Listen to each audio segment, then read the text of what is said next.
Some people say that abortion is permissible because a preborn child or fetus is not a person. So let's ask the question, what is a person? In everyday conversation, we use the terms person and human being to mean the same thing.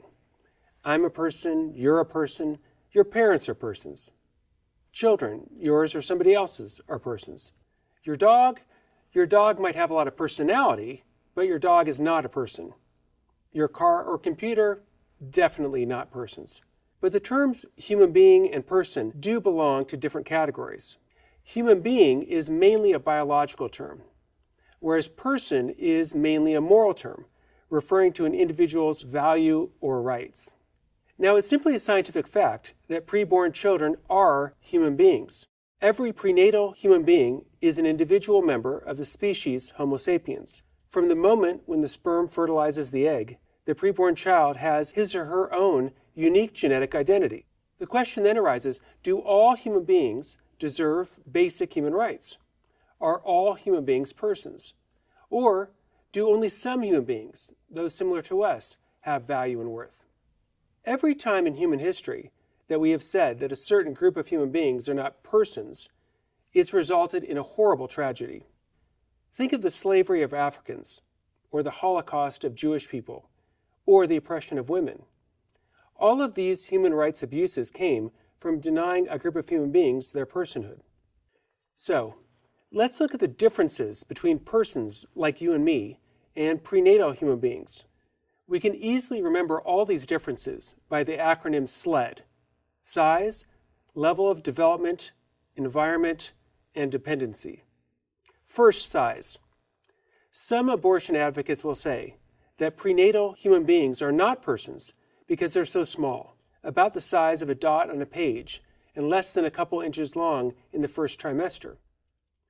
But obviously, size is irrelevant for an individual's value. Each one of us is tiny in comparison to a huge boulder, but we are much more valuable. Is a newborn baby less valuable than a huge football player? If you were zapped with a shrinking ray that made you 2 inches tall, would you no longer be a person? What about level of development? Some say that persons must have developed a certain level of rationality or capability of thought. Fetuses are not persons, they say, because they lack rationality, and so it's okay to abort them. If this were true, we would have to deny personhood to infants, since they can't mentally outperform animals like dogs or cats. Indeed, many full-grown adults have severe mental handicaps, but we do not hold their lack of rationality as grounds for mistreating them. Others might say that persons must have developed the ability to suffer. If fetuses are not able to suffer, then it's okay to abort them.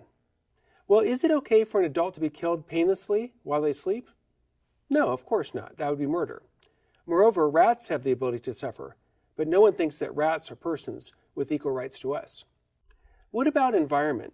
Is a preborn child not a person just because it's still in the womb? What's the magical thing that happens at birth that suddenly bestows personhood on the baby? It's hard to believe that killing immediately before birth is morally fine, but killing immediately after birth is morally monstrous. For this reason, some defenders of abortion also defend killing babies after birth. They defend infanticide. Lastly, dependency. Some say personhood happens at viability, when the fetus can live independently from the woman's body. But a newborn infant is also completely dependent on adults to survive. Moreover, ever-changing technology causes the line of viability to move closer and closer to conception. So dependency is arbitrary as well.